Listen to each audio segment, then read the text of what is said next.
পাশ্চাত্যদের সাথে থাকতে থাকতে আমাদের মেজাজের মধ্যেও এই মেজাজ হয়েছে যে আমাদের আধিক্যতা আমাদেরকে বিজয় দান করবে। এর জন্য আমরা আখলাকি হচ্ছি না। আমাদের মধ্যে চরিত্র গঠন করার কোনো অভ্যাস নাই। চরিত্র গঠনের চেয়ে আমরা জাগতিক বিষয়কে বেশি প্রাধান্য দিয়ে থাকি। এমনকি কওমি মাদ্রাসা যেটা ছিল নিছক তাকওয়া ভিত্তিক এক প্রতিষ্ঠান কিন্তু অনেক আছে শিক্ষার জন্য। গোটা দুনিয়ার মধ্যে এলেম অর্জন করার জন্য বহুত প্রতিষ্ঠান আছে, কিন্তু পাক ভারত উপমহাদেশে যেই কওমি মাদ্রাসা দেওবন্দ নিসবতের যেই মাদ্রাসা সৃষ্টি হয়েছে, গোটা দুনিয়ার মধ্যে এদের ক্যাটাগরিতে এদের মানহাজের মাদ্রাসা আমার মনে হয় দেওবন্দের বাহিরে, এই মাসলাকের বাহিরে দ্বিতীয়টা নেই। কেননা গোটা দুনিয়ার হাজারো প্রতিষ্ঠান এলেম কেন্দ্রিক, তাকওয়া কেন্দ্রিক না, বাহ্যিক আমল কেন্দ্রিক, মারিফাত কেন্দ্রিক না। কিন্তু দেওবন্দ মাদ্রাসা এমন এক মাদ্রাসা যার মধ্যে এলেম আছে, আমল আছে, এলমে মারিফাত আছে। আপনি দেখবেন বিভিন্ন ইউনিভার্সিটির বহুত বড় বড় আলেম জানে তো অনেক, লেকিন রুহ নাই, মজা নাই, তাকওয়া নাই, তাদের চোখে পানি নাই, তাদের ইবাদতের মধ্যে মজা নাই। কিন্তু দেওবন্দ মাদ্রাসার অবস্থা কি? তারা আমলের মধ্যে যেরকম পাকা, এলমে মারিফতের মধ্যেও সেইভাবে পাকা। আমাদের মুরব্বিয়ানে কেরাম নামাজের মধ্যে দাঁড়াতেন, যেরকম বাহ্যিক আহকামাতগুলি যেইভাবে আদায় করতেন, হুজুরি কলব তাদের মধ্যে সেইভাবেই থাকতো। কিন্তু আজকে আমাদের অবস্থাটা কি? চিন্তা করা উচিত। আমরা আমাদের আকাবেরদের দোহাই দেই, অথচ রশিদ আহমদ গঙ্গুই রহমতুল্লাহ আলাইহির জীবনী পড়েন আর আমার নিজের জীবনীর দিকে তাকান। কাসেম নানদুর রহমতুল্লাহ জীবনী দেখেন, আমার নিজের জীবনী দেখেন। খলিল আহমদ শাহরুখ রহমতুল্লাহ জীবনী দেখেন, আমার নিজের জীবনী দেখেন। ইয়াহিয়া সাহেব রহমতুল্লাহ জীবনী দেখেন, আমার নিজের জীবনী দেখেন। থানিবুর রহমতুল্লাহর জীবনীর সাথে আমাদের জীবনের কোনো মিল নেই। এগুলো আমাদের অবস্থা চলতেছে। যাদের মধ্যে ছিল আদব, আজকে আমাদের থেকে সেই আদব বিলুপ্তির পথে। আমি আমার তোলাবাদেরকে বলবো,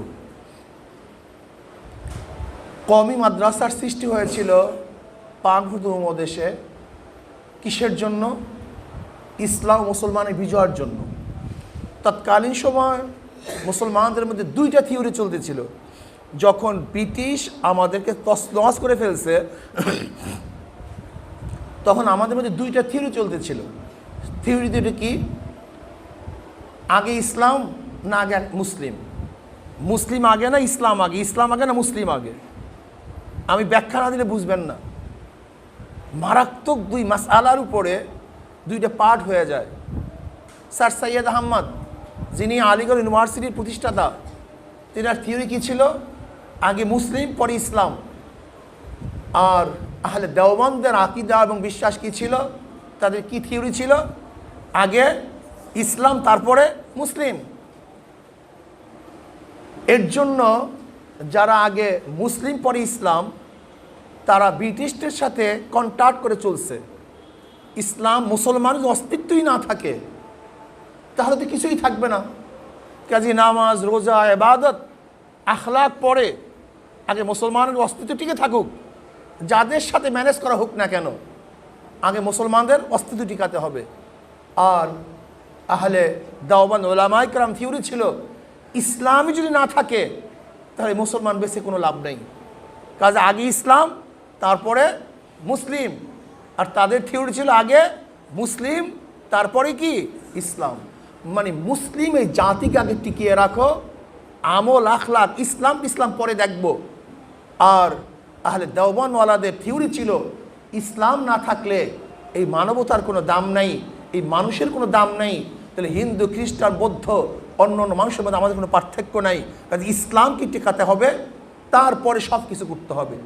এই থিওরির উপরেই কিন্তু আমরা আজও আসি, কিয়ামত পর্যন্ত আমাদেরকে থাকতে হবে।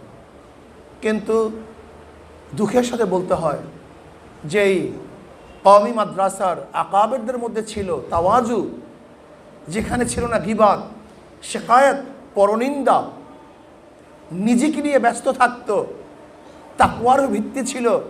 কিন্তু আজকে আমাদের সেই তাকওয়া নেই। আমরা করি হিংসা। আল হাসাদ ইয়াকুল হাসানাত কামা তাকুলুন নারুল হাতাব। চিন্তাই নাই উলামায়ে কেরামের যে আমি হাসাদ করতেছি, অথচ নবীর হাদিস, যে ব্যক্তি হাসাদ করবে তার আমলগুলি সব ধ্বংস হয়ে যাবে, এই চিন্তা আমাদের মধ্যে নাই। গীবত, শিকায়েত, গীবত তো আসাধ্য মিনাজ জিনা, অথচ আমরা করে বেড়াই, চিন্তাও করি না। কারণটা কি? নবী আলাইহিস সালাতু ওয়াস সালাম কি বলছেন? মান সাতার মুসলিমান সাতারাল্লাহু ফিদ দুনিয়া ওয়াল আখিরা। যে ব্যক্তি একজন মুসলমানের দোষ ত্রুটিকে গোপন করবে, আল্লাহ পাক রব্বুল আলামিন দুনিয়া এবং আখিরাতে তার দোষ ত্রুটিকে গোপন করে ফেলবে। কিন্তু আমাদের অবস্থা কি? আমাদের চরিত্র কি? দোষ ত্রুটিকে আরও মানুষের সামনে উন্মোচন করা। কোথায় গেলাম আমরা? আমাদের অবস্থাটা কি? শুধু কি তাই যে কওমি মাদ্রাসার ছাত্রদের মধ্যে ছিল আদব, আজকে সেই ছাত্ররা উস্তাদদেরকে কাফের বলতেছে, উস্তাদদেরকে মুশরিক বলতেছে, উস্তাদদেরকে গালি দিচ্ছে, উস্তাদের ভক্তি শ্রদ্ধা নাই। এর কারণটা কোথায়? এর কারণটা কি? যেই কথাবার্তা একসময় বলছিল শিবির, যেই কথাবার্তা বলছিল জামাত, আজকে কওমিয়ানদের মুখের থেকে হুবাহু একই আলোচনা, একই কথা। এতদিন ওদের মুখ ছিল, শিবিরের মুখ, জামাতের মুখ, আর এখন সেই মুখটা চলে আসছে আমাদের মধ্যে। চিন্তা ভাবনা, সেই ফিসকিয়াত, সেই বেয়াদুপি। জীবনভর জানতাম শিবিরের মধ্যে তিনটা গুণ: বেয়াদব, বেআমল, উশৃঙ্খল। বেয়াদব, বেআমল, উশৃঙ্খল, এই তিনটা ছিল শিবিরের আখলাক, চরিত্র। এটা ছিল বেয়াদব। আব্বাজান রহমাতুল্লাহ আলাই এক মাহফিলে গেছে। মাহফিলে যাওয়ার পরে আব্বাজান রহমাতুল্লাহ আলাই যখন বলছেন যে শিবিরের মধ্যে তো তিনটা চিহ্ন, বেয়াদব, বেআমল, উশৃঙ্খল, এর মধ্যে একটা আছে লাভ দিওর্স। হুজুর কে বলছে আপনাকে? আপনি কিভাবে দেখছেন? আপনি কিভাবে বুঝলেন? এবার আব্বাজান রহমাতুল্লাহ আলাই বলেন সমস্ত শ্রোতাদেরকে যে ভাই কি মনে করেন, এই ছেলে, এই বাচ্চাটা কি আমার ছেলের চেয়েও ছোটো না? বলে হ্যাঁ। আমার সাথে যেইভাবে কথা বলতেছে এটা আদব না বেয়াদবি? বলে হুজুর বেয়াদবি। বলে দেখেন তোর দাঁড়িয়ে আছে? বলে না। তোর টুপি? বলে না। সুন্নতি জামা? করে নেই। বেয়ামল আছে? আর উশৃঙ্খল তো আপনার দেখিনি, কথায় কথায় বাদাম নিয়ে, অমুক নিয়ে, হলে হলে মারামারি, কাটাকাটি, ব্যাস কারবার শেষ। এই ছিল তাদের আলামত, বেয়াদব, বেআমল, উশৃঙ্খল। অথচ আমাদের কওমি ছাত্রদের মধ্যে দেখা যায় এখন বেয়াদব, বেআমল, সেই উশৃঙ্খলতা চলে আসছে। উশৃঙ্খলতার মারাত্মক অবস্থা চলতেছে। যদি এইভাবে চলতে থাকে, আল্লাহ না করুক, তা বলো তো আমাদের অবস্থাটা কি হবে? কোথায় যাবে? শোনো, তুমি তোমার খবর রাখো, আমি আমার খবর রাখি। আমরা মাদ্রাসার সাথে সংশ্লিষ্ট। আজকে দেখো অবস্থাটা কি চলতেছে, কোথায় কি গড়াচ্ছে। আজকে মাদ্রাসার মধ্যে কি পাওয়া যাবে 1 বছরে নামাজ কাজা হয় নাই একজন তোলাবা? 1 বছরে তাকবীরুল্লাহ ছোটে নাই একজন তোলাবা? জামাত ছোটে নাই 1 বছরের মধ্যে একজন আলেম তোলাবা? কঠিন। অথচ রশিদ আহমদ গঙ্গুর রহমতুল্লাহ আলাই দেওবন্দের এক অনুষ্ঠানে গিয়েছেন, ভিড়াভিড়ির কারণে তাকবীরুল্লাহ ছুটে গেছে। আফসোস করে বলছিলেন আজকে 18 বছর পরে আমার তাকবীরুল্লাহ ছুটছে। 18 বছর পরে বাবা, আজকে কওমিয়ান ছেলেদের মধ্যে তাকবীরুল্লাহ ছোটে না, জামাত কাজা হয় না, নামাজ কাজা হয় নাই। না, খুব কঠিন হয়ে যাচ্ছে বর্তমান অবস্থা।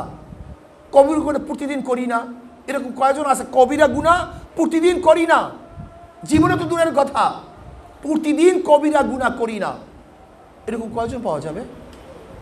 নামাজের মধ্যে হুজুরি কলব, খুশু খুজু কয়জন পাওয়া যাবে আমাদের ছেলেদের মধ্যে?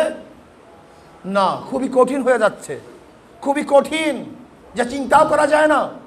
আমরা মনে করি এবারত পড়া, মুখস্থ করা, পরীক্ষায় লিখা কামিয়াবির বড় লক্ষণ। এইটা কামিয়াবির লক্ষণ না, এইটা কামিয়াবির লক্ষণ না। তুমি বুখারী মুসলিমের দেখো নাই? নবী আলাইহিস সালাম বলেছেন কিয়ামতের ময়দানে আলেমকে ডাকা হবে। কি আলেম? নিয়ামতকে স্মরণ করিয়ে দেওয়া হবে। আমি কি তোমার এই নিয়ামত দেই নাই? বলবে হ্যাঁ আল্লাহ সব দিয়েছেন। কি করেছো? আল্লাহ আমি ইলমে দ্বীন অর্জন করেছি, দুনিয়ার শিক্ষিত হই নাই। দেখছো তোমরা হাদিসের মধ্যে সবাই পড়ছো। আল্লাহ বলবে না, আমি তোর অন্তরের খবর রাখি, তোকে মানুষ আলেম বলবে, মুহাদ্দিস বলবে, মুফতি বলবে, সম্মান করবে, শ্রদ্ধা করবে। এর জন্য এলেম অর্জন করছো, যে এর জন্য এলেম অর্জন করছো দুনিয়াতে পেয়েছো, আমার কাছে কিছু না। এরপরে তাকে উপর করে ফেলিয়ে টানতে টানতে জাহান্নামে নিয়ে যাবে। এই রয় কি পড়ো নেই? কি অবস্থা আমাদের চলতেছে দেখো, কি অবস্থা চলতেছে। আমি আমার তোলাবাদেরকে বলবো, এলেম, আমল, আখলাক, চরিত্র গঠন করো। নিজেকে নিয়ে ব্যস্ত হও, নিজেকে নিয়ে ব্যস্ত হও। নিজেই কূপের মধ্যে, আর একজন কূপের থেকে তুলবা কীভাবে? আমি নিজেই জাহান্নামের গর্তের মধ্যে, আর একজন জাহান্নাম থেকে বাঁচাবো কীভাবে? হ্যাঁ, নিজের খবর নাই, আখলাকের খবর নাই, চরিত্রের খবর নাই, আমলের খবর নাই। আল্লাহু আকবার। আজকে তাহাজ্জুদ নামাজ আমাদের মধ্যে নাই। মিথ্যা বলি, গিবত শিকায়ত করি, পরের মাল ঠকায়া খাই, চুরির অভ্যাস আমাদের মধ্যে আছে। এসব থাকতে পারবে না। বেপর্দা একজন আলেম কি বেপর্দা হতে পারে? না, এটা হতে পারবে না। যদি আমাদের মধ্যে আখলাক সৃষ্টি না হয়, তাহলে ইসলাম হুকুমত কায়েম করেও লাভ নেই। আরে ভেজাল হবে। আমিও চোর, আর একজনও চোর, আমাকে ক্ষমতা বসালেন, আমার অভ্যাস চুরি, তা আমি ক্ষমতা গেলে কী করবো? তা চুরি করবো। তো ওই ব্যক্তির দোষ কী ছিল? যে ব্যক্তি ক্ষমতা ছিল তার দোষটা কী ছিল আমাকে বলেন। এখানে কে বুকে হাত দিয়ে বলতে পারবো? এই গোটা সাইদনগর, এই গোটা এরিয়া ব্যাপী যদি স্বর্ণ মুদ্রা থাকে, আর সেই চাবি আপনার কাছে দিয়ে দেওয়া হয়, আগুনা সমস্ত স্বর্ণ মুদ্রা এখান থেকে লুটপাট করলে, চুরি করলে কেউ দেখবে না। এই মুহূর্তে সুযোগ পেয়ে, কিন্তু সেখানে কেসেরও ভয় নাই, দেখারও সম্ভাবনা নাই, আপনার গিবত শিকায়ত কেউ করবে না, পরনিন্দাও কেউ করবে না। এই মুহূর্তে সুযোগ পেয়েও সেখান থেকে একটা স্বর্ণ মুদ্রা আমি সরাবো না, বুকে হাত দিয়ে কি বলতে পারি? খুব কঠিন হয়ে যায়, খুব কঠিন হয়ে যায়, খুব কঠিন হয়ে যায়। আমি তোলাবাদেরকে বলবো, আখলাকি হন, আখলাকি হন। আমাদের বাহ্যিকতা আছে, কিন্তু ভিতরটা পচে গেছে। আজকে আল মুমিনু কারজুলিন ওয়াহিদ, ইন ইশতাকা আইনুহু ইশতাকা কুল্লু ওয়া ইন ইশতাকা রাসুহু ইশতাকা কুল্লু। কিন্তু দেখা যায় ওয়াহিদ তো দূরের কথা, আজকে মোমেনকে, আলেমকে সবচেয়ে বেশি ঘৃণা করি, সবচেয়ে বেশি খারাপ জানি। আল মুসলিমু ইখওয়া, সমস্ত মুসলমান ভাই, কিন্তু ভাই তো দূরের কথা, এখন সবচেয়ে সমস্ত মুসলমান আমার শত্রু। এই অবস্থায় দাঁড়িয়েছে। আমি তোলাবাদেরকে বলবো, নিজেকে নিয়ে ব্যস্ত থাকেন, নিজেকে নিয়ে ব্যস্ত হন, জাহান্নাম থেকে নিজেকে বাঁচাবার চেষ্টা করেন। জাহান্নাম খুব কঠিন, জাহান্নামের আলোচনা নাই ছেলেদের মধ্যে। বরং যদি কোনো ছেলে একটু দরবেশ হয় ক্লাসের মধ্যে, এ দরবেশ, ছাত্ররা ছাত্রদেরকে কোনো ছেলে আমলি হলে, আখলাকি হলে তাকে দরবেশ বলি। অথচ আপনি জানেন এর দাম কি আর আপনার দাম কি? আপনার খবরই নেই। ওই দরবেশির জন্যই নবী আলাইহিস সালাতু ওয়াস সালাম দুনিয়াতে আসছেন, কিছু মানুষকে দরবেশ বানাবার জন্য। অথচ আজকে ভালো ছাত্রের দাম তো অনেক আছে, কিন্তু ভালো আমলির কোনো দাম নাই, মূল্যায়ন নেই। তারা মূল্যায়ন চায়ও না বটে, লেকিন তুমি এবং আমি তাকে ঘৃণা করার কারণে আমি ধ্বংস হয়ে যাইতেছি। সমস্যা এখানে। আমি আমার তোলাবাদেরকে বলবো, ইসলাম শুধু জাগতিক কোনো শক্তির ভিত্তিতে বিজয় হয় নাই। ওয়া ইয়াউমা হুনাইনিন ইদ আজাবাতকুম কাসরাতুকুম ফালাম তুগনি আনকুম শাইয়া। মনে রাখতে হবে যে বদরের ময়দানে স্বল্প সংখ্যক মুসলমান বহু বড় কাফেলের বিজয় অর্জন করেছে। আর হুনাইনের যুদ্ধে মুসলমানদের সংখ্যা ছিল কোনো কোনো রওয়ায়াতের মধ্যে 10,000, কোনো কোনো রওয়ায়াতের মধ্যে 12,000, কোনো কোনো রওয়ায়াতের মধ্যে 14,000, আর কাফেরদের সংখ্যা ছিল মাত্র 4,000। মাত্র 4,000 বদরের ময়দানে বিজয় অর্জন করছে মুসলমান। আর হুনাইনের যুদ্ধে তো অবস্থা তোমরা জানো যে মুসলমানরা প্রথম অবস্থায় দিক বিদিক হয়ে এরকম ছুটাছুটি করছিল। আবু সুফিয়ান মন্তব্য করেছিল, যেরকম দুরন্ত ঘোড়া ভাগছে এই মুসলমান আর কোনোদিন মোহাম্মদের কাছে আসবে না, এমন ভাগা ভাগছে। এই অবস্থা হয়ে গেছিল হুনাইনের যুদ্ধে। যখন বুঝতে পারছে যে আমাদের কাসরাত আমাকে ওজব নিয়ে আসছে, মুসলমানরা তওবা করছে, আল্লাহ পাক বিজয় ফিরিয়ে এনেছে ওজবের মাধ্যমে। ওজব কি জিনিস, ওজব কি, কিবের কি, রিয়া কি, হাসাদ কি আমরা জানি না, পড়ি না, বরং এগুলি দরবেশি মনে করি। শুধু কি তাই, সেই কারিমা, পান্দেনামা, গোলেস্তা, বোসেতা আজকে উঠায় দেওয়া হয়েছে। এ কিসের ফার্সি পড়ব? আসলে ফার্সি ছিল না, এইটা ছিল মগজ। মগজ ছিল আখলাকের মগজ, আখলাকের মগজ ছিল। আজকে আমাদের মধ্যে সে আখলাকের মগজকে তুলে দেওয়া হয়েছে। আগে প্রত্যেকটা মাদ্রাসায় দেওবন্দের এমন কোন আলেম নাই যে আলেম একজনের খলিফা না, একজন নিসবত আল্লাহর সাথে সম্পর্ক রাখে না, একজনও নাই, ছিল না। আগে আলেম হবা, মাদ্রাসায় ঢোকার নিসবত কায়েম করবা, তারপরে। আর বর্তমান জমানায় আমাদের ছেলেদের মধ্যে পীর মুরিদি নিয়ে অ্যালার্জি, তরিকা নিয়ে অ্যালার্জি, এলমে তাসাউফ নিয়ে অ্যালার্জি, এলমে মারিফাত নিয়ে অ্যালার্জি। আমরা যেই কাজগুলি একসময় করছিল জামা শিবির, আমাদের মধ্যে হুবাহু একই চরিত্র চলে আসছে। আপনি কি জানেন জামাত এবং শিবির পরিকল্পিতভাবে কওমি মাদ্রাসার মধ্যে তাদের হাজারো ছাত্র সৃষ্টি করেছে, পরিকল্পিতভাবে, অনেক কৌশলে। বাস থাকবে কওমিয়ান, পড়বে কওমিয়ায়, মাদ্রাসা তাদের দর্শে নিজামি, লেকিন তাদের চরিত্র, তাদের কথোপকথন জামাতি এবং শিবিরি। এইবার চলতেছে। আমি আমার তোলাবাদেরকে বলবো, নিজেকে বাঁচাও, নিজেকে বাঁচাও, জাহান্নামের আগুন থেকে বাঁচাও। জাহান্নাম খুব মারাত্মক, খুব মারাত্মক। ইমানের সাথে মৃত্যুবরণ করার চেষ্টা করো, কান্নাকাটি করো, বুজুর্গানের দিনের কিতাবাদি পড়ো, আখলাকি হওয়ার চেষ্টা করো, আমলি হওয়ার চেষ্টা করো। এলেম এবং আমল দুইটা সমন্বয় চলার চেষ্টা করো। এর জন্যই গাজ্জালি রহমত ইমাম, গাজ্জালিকে পাশ্চাত্য দার্শনিকরা কত উঁচা পায়ার মনে করে। যারা তার সম্পর্কে গবেষণা করো তারা জানো। পাশ্চাত্য দার্শনিককে কি বলে গাজ্জালিকে? ইমাম গাজ্জালি বলছে আল্লাহ একজন আছে, আমাদের গবেষণার প্রয়োজন নেই। গাজ্জালির মতো দার্শনিক যদি বলে আল্লাহ আছে, নিশ্চিত আল্লাহ আছে, এই পর্যায়ে মনে করে গাজ্জালি রহমতুল্লাহ আলাইকে। কিন্তু শেখ গাজ্জালি রহমতে কি করেছেন?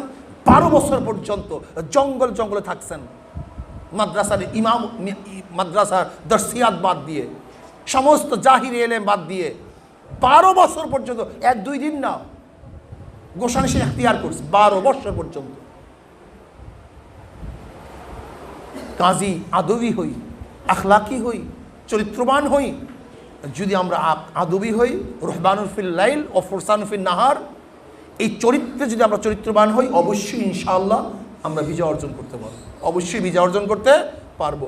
আর যতটুকু সম্ভব মানুষের দোষ ত্রুটি গোপন রাখার চেষ্টা করি, অহেতুক কারোর উপরে বদজন না রাখি, ঘৃণা না রাখি, বরং যতটুকু সম্ভব মুসলমানদেরকে মোহাব্বত করব, মুসলমানদেরকে ভালোবাসবো। তাহাব্বা ফিল্লাহি ইসলাম আলা যালিকা তাফাররাকা আলাইহি। মুসলমানদের চরিত্র থাকবে হুব্বু ফিল্লাহ বুগযু ফিল্লাহ মিনাল ঈমান, হুব্বু ফিল্লাহ বুগযু ফিল্লাহ মিনাল ঈমান। অথচ আমরা কি করি? দুনিয়ার জন্য কাউকে ঘৃণা করি, দুনিয়ার জন্য কাউকে মোহাব্বত করি। আর উচিত কি ছিল? ঈমানের দাবি কি ছিল? হুব্বু ফিল্লাহ বুগযু ফিল্লাহ, পুরো উল্টা। হুব্বু ফিল্লাহ বুগযু ফিল্লাহ মিনাল ঈমান, আর এখন হলো হুব্বুদ দুনিয়া বুগযুদ দুনিয়া মিনাল ঈমান। এই অবস্থা চলছে আমাদের মধ্যে।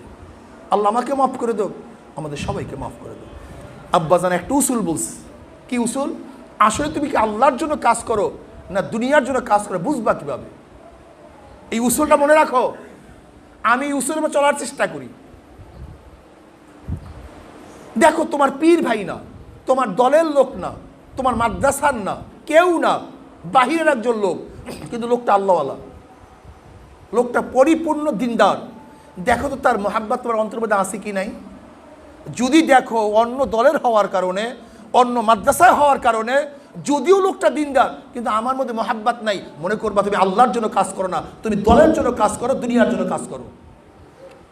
আর যদি দেখো লোকটা তোমার নিজের দলের, লেকিন লোকটা খারাপ, ভাল লাগে না, লোকটাকে ভালো লাগে না, তাহলে মনে করবা তুমি আল্লাহর জন্য কাজ করো, তুমি দলের জন্য কাজ করো না। দলের লোক হইল যদি খারাপ হয় আমার কাছে ভালো লাগে না, অন্য দলের যদি লোক হয়, লোক যদি আল্লাহওয়ালা হয় আমার কাছে কি লাগে?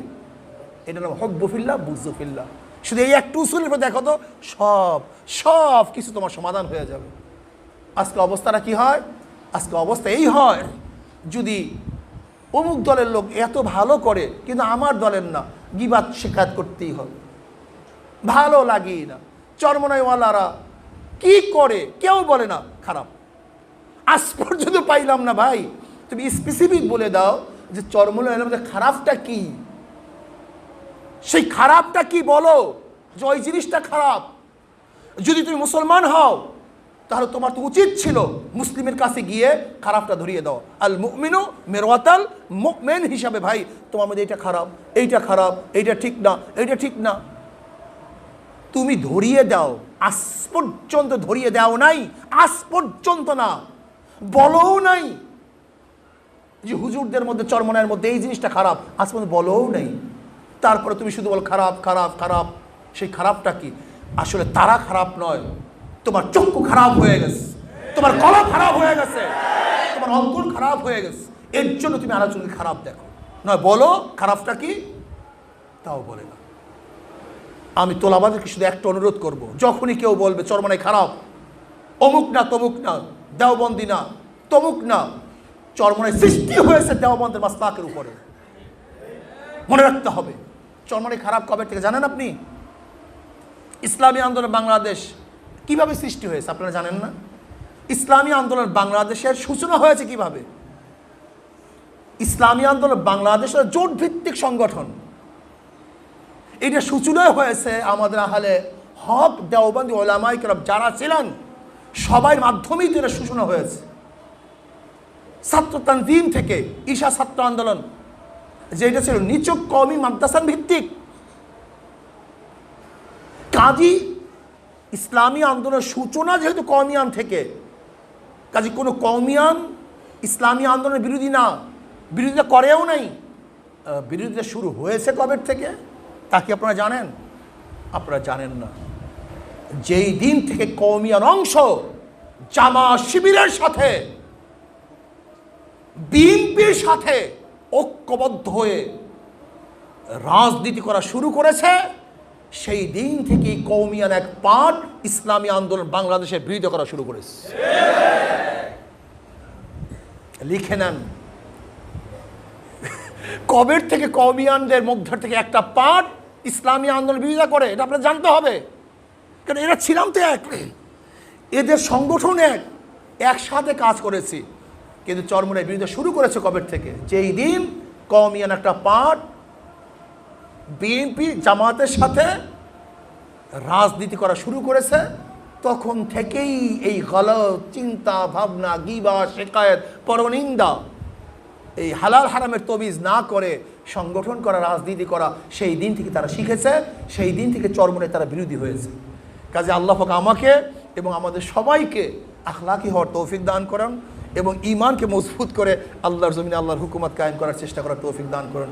আর এই নবীন উলামায়ে কেরামকে আল্লাহ পাক কবুল করে নেন। এখন